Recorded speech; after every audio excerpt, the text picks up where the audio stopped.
Member will resume his seat. David Seymour.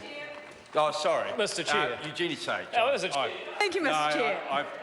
It was an absolute mistake. Eugenie Sage. Thank you, Mr. Chair. It will only be a brief call, Mr. Seymour.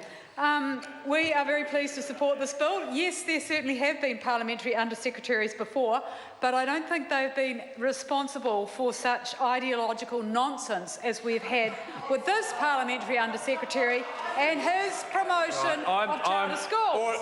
Order. I'm now going to warn the member. She's even worse than some of the people being off the topic before. Clauses 1 to 4 only. Thank you, Mr. Chair. So we are pleased that the government is going to support the bill because it is a tiny sign that it does recognise the value of the Official Information Act. However, the Law Commission did a very comprehensive review of the Official Information Act, putting out an issues paper in 2010 and then quite a comprehensive report, The Public's Right to Know, in 2012.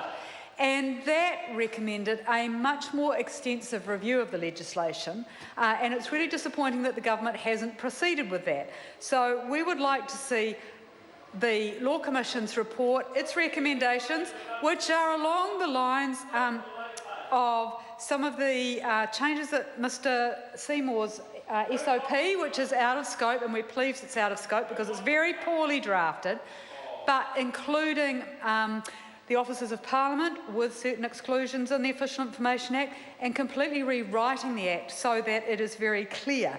Because, as the Law Commission pointed out, deciding or determining whether an agency is actually subject to the Act is quite complex. But I can see Mr. Chair is a bit concerned with the scope of my speech, so I will simply say that we support the bill, congratulate the member and the Chair, and look forward to a much more comprehensive review of the legislation. Mr. Chair.